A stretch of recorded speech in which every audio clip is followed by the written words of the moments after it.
En première instance, le prévenu âgé de 33 ans a été condamné à 5 ans de prison, dont 1 an avec sursis, et incarcéré pour 2 braquages commis dans une supérette et une station-service. Il a fait appel de la décision et comparaît détenu.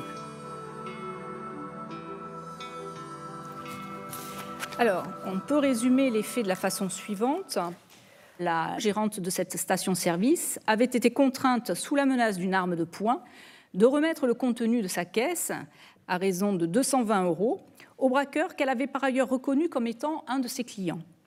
Elle précisait qu'il avait le visage dissimulé, mais qu'il avait dû baisser son tour de cou pour pouvoir entrer.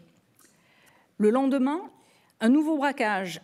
Là encore, le braqueur menaçait les 2 employés avec une arme de poing et se faisait remettre la caisse pour un montant de 884,19 €. Les auteurs étaient alors au nombre de 2, un jeune homme et une jeune femme. Vous avez tous les 2 reconnu les faits. Pour information, votre co-auteur a été déclarée coupable de ces mêmes faits. Elle a été condamnée à la même peine et elle n'est pas appelante de la décision du tribunal correctionnel. Vous avez expliqué que vous aviez besoin d'argent pour régler une dette de stupéfiants commune. C'est comme ça que se sont passées les choses? Oui, on peut dire ça. Pardon? Oui. Oui. Alors expliquez-nous. Comment vous est venue cette idée? Qu'est-ce qui vous est passé par la tête pour aller commettre des faits qui sont très graves, hein, monsieur, parce que c'est un braquage avec une arme. Hein. En fait, ce qui s'est passé et tout, comme je vous dis, j'étais avec à cette époque-là. Vous étiez en couple? Ouais, on était ensemble, mais ça faisait pas super longtemps. Et un soir, elle était partie en soirée, elle devait revenir le soir. En fait, elle est revenue que le lendemain matin. Sauf que quand elle est revenue, elle avait des bleus sur le visage, des vêtements déchirés et tout, des barres de coups.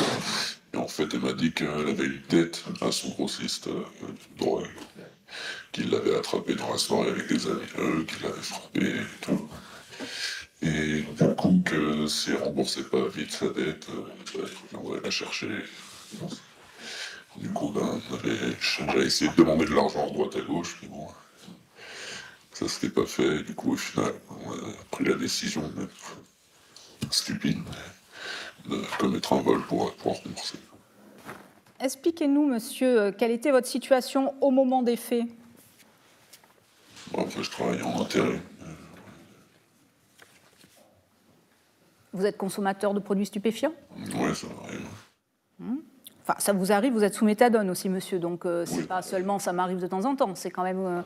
vous êtes traité parce que vous êtes... vous êtes un consommateur plus que régulier de produits stupéfiants. Et que les faits qui vous sont reprochés, clairement, c'est pour une dette de produits stupéfiants.